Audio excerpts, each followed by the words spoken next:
Hola, muy buenos días. Me presento, yo soy Clarisa Medina, soy encargada del servicio de planificación familiar aquí en el hospital. Y el día de hoy estamos aquí para hablar sobre los criterios médicos de elegibilidad para el uso de anticonceptivos propuestos por la OMS. Solamente vamos a hacer un pequeño recordatorio y vamos a revisar una pequeña actualización que hubo el año pasado.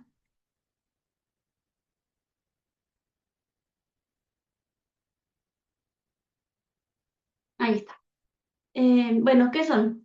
Los criterios médicos son recomendaciones que la OMS nos hace acerca de la seguridad de los métodos anticonceptivos y esto va en relación a las condiciones médicas o características específicas de cada paciente. Y su objetivo es garantizar el acceso seguro a los métodos anticonceptivos, minimizando los riesgos que estos pudieran llegar a presentar en una paciente. ¿Cómo funcionan? Bueno, pues las recomendaciones determinan la seguridad que cada método anticonceptivo va a tener dependiendo de las características médicas de la paciente que nosotros estemos abordando. Y lo que vamos a valorar es si este método anticonceptivo empeora la condición médica que tenga nuestra paciente o por el contrario, si la circunstancia médica vaya a reducir la eficacia del método anticonceptivo. Entonces, aquí lo que queremos dar a entender es que dependiendo de la enfermedad o la característica que nuestra paciente tenga o los medicamentos que la paciente tome, no se vaya a ver perjudicado el uso del método anticonceptivo, tanto para no generar un problema extra a la paciente, como para que este método no vaya a reducir su eficacia, porque pues obviamente si reduce la eficacia, el riesgo del embarazo es mayor. Para indicar la elegibilidad de un determinado método anticonceptivo en presencia de enfermedades o características de las usuarias, la OMS utiliza una escala de 4 categorías. Siguen siendo las mismas categorías que habíamos revisado el año pasado. Estas son las categorías. Para fines prácticos, los vamos a dividir en dos, categoría 1 y 2 y la otra categoría 3 y 4. La categoría 1 y 2 nos dicen que sí podemos utilizar el método anticonceptivo y la categoría 3 y 4 nos dice que no lo podemos utilizar.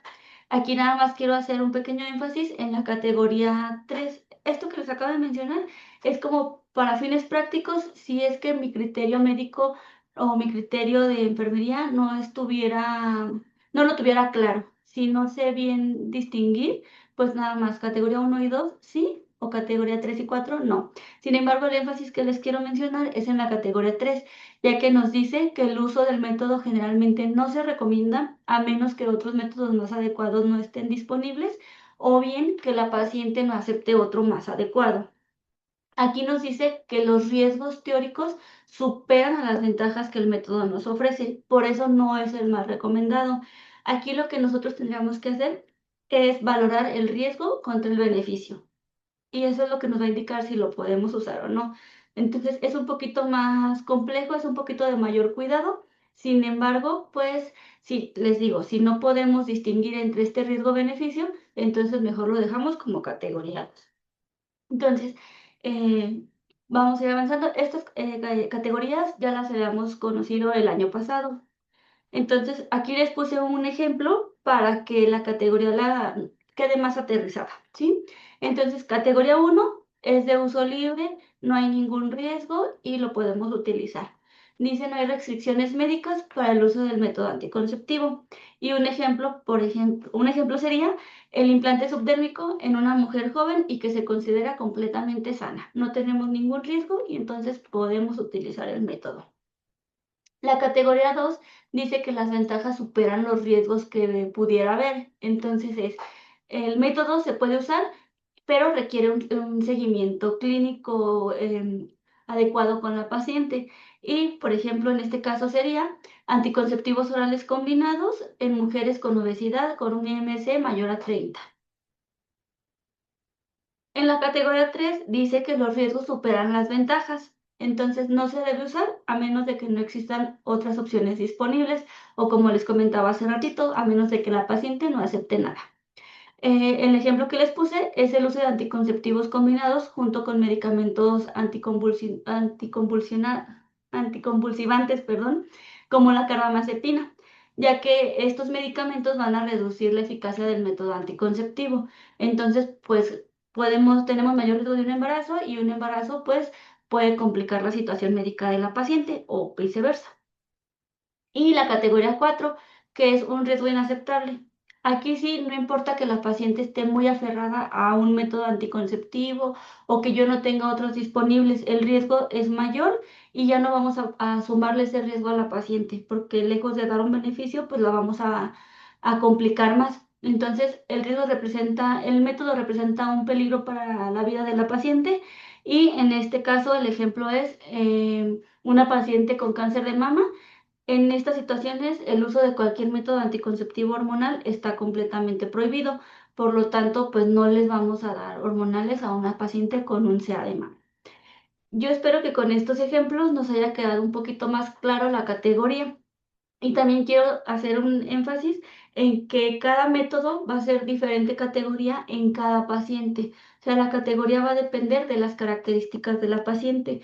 Quizá el método que para mí es categoría 1, el mismo método para otra persona va a ser categoría 4, porque va a depender de las características individuales y pues tenemos que hacer una muy buena valoración de las pacientes para saber qué método ofrecerles.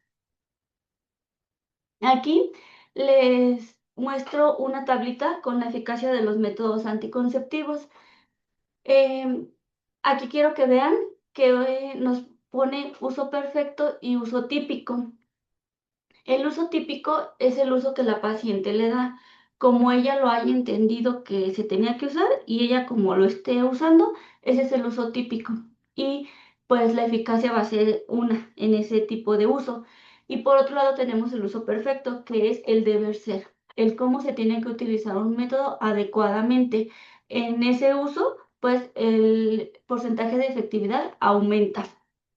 Por ejemplo, en el caso de los inyectables, con el uso típico tenemos una eficacia de 99, perdón, con el uso perfecto tenemos una eficacia de 99,8, pero con el uso típico disminuye hasta 96. ¿Por qué?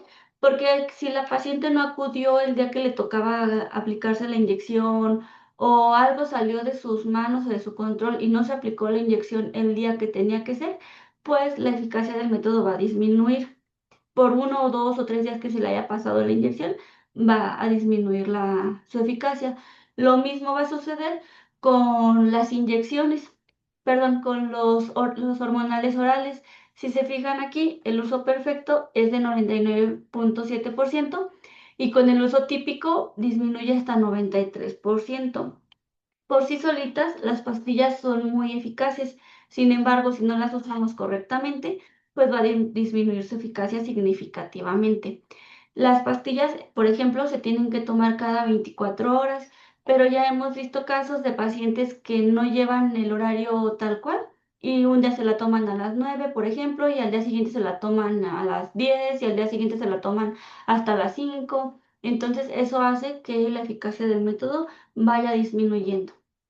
Por eso luego tenemos pacientes que nos dicen, es que yo me estaba cuidando con tal cosa y no me funcionó. Pues es que si no le damos el uso correcto, pues no nos va a funcionar. Sin embargo, aquí quiero que vean los implantes subtérmicos. Aquí no hay diferencia. De uso perfecto a uso típico se mantiene en 99,9. ¿Por qué? Pues porque son métodos en los que la paciente no tiene que hacer nada. La paciente se lo aplicamos y si ya no la volvemos a ver o si la paciente ya no regresa a su control, que no debería, pero si por ejemplo ya no regresa, el método va a seguir funcionando. Mientras esté puesto, el método va a seguir funcionando y la eficacia se va a mantener. Pero he aquí donde entra nuestra valoración que le debimos haber hecho a nuestra paciente al principio. Si nuestra paciente toma algún medicamento que disminuya la eficacia del método, pues por mucho que en el uso perfecto y típico sea de 99,9, si tenemos un medicamento que contrarreste al implante, pues esta eficacia se va a ver disminuida y el riesgo de embarazo aumenta claramente. Entonces, he ahí la importancia de hacer una buena valoración antes de aplicar el método anticonceptivo. No sé, por ejemplo, acá abajo tenemos a la OTD y la vasectomía. La OTB nos da una eficacia de 99.9 y la vasectomía de 99.9 y 99.85 respectivamente.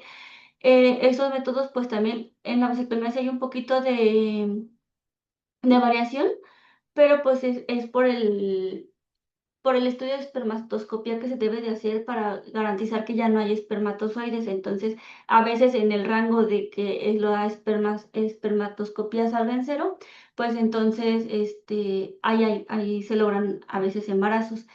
Por eso hay esa diferencia. Sin embargo, pues son métodos definitivos en los que ya no tenemos que volver a preocuparnos por un embarazo o por estar llevando la cuenta de los días. Por eso no hay diferencia en la OTB, por ejemplo.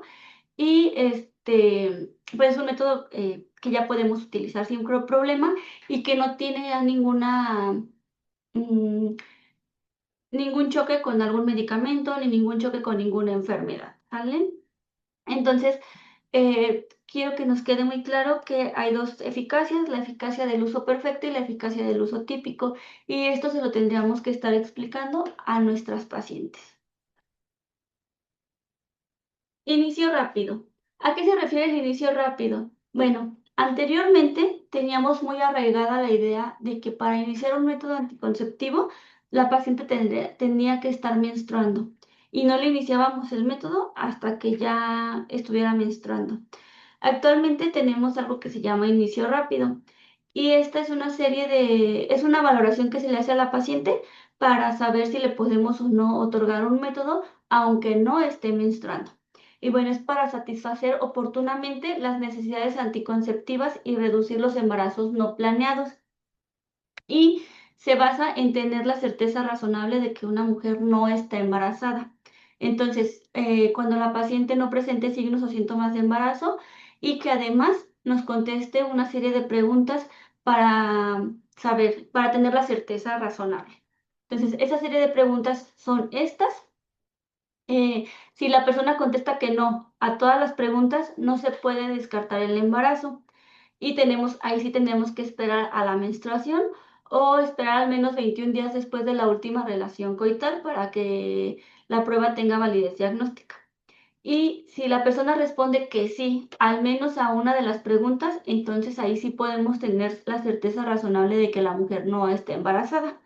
Entonces, si alguna vez a ustedes les preguntan si podemos o no utilizar un método cuando la paciente no está menstruando, pues la respuesta es sí, sí podemos utilizarlo, siempre y cuando esta lista de verificación nos demuestre que tenemos certeza razonable de que no esté embarazada.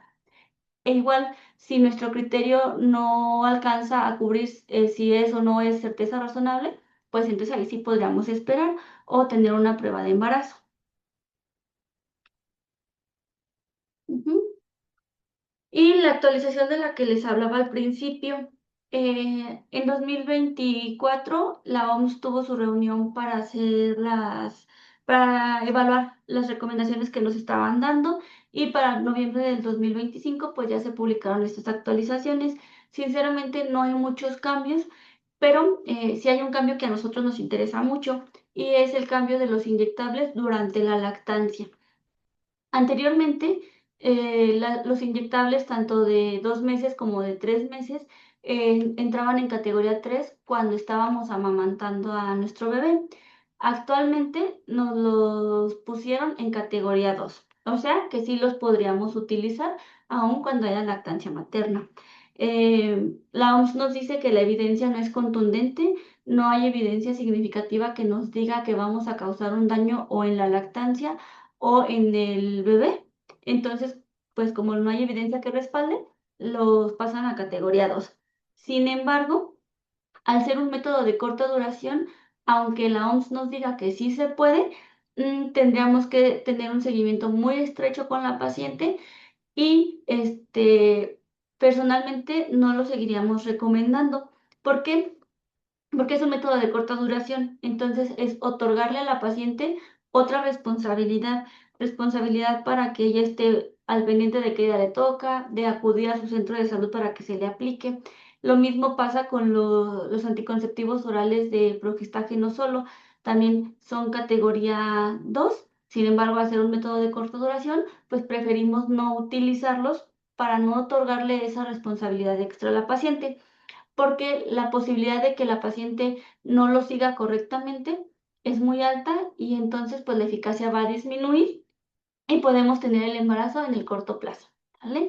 El resto de los métodos anticonceptivos quedan igual que el año pasado, bueno, que años anteriores.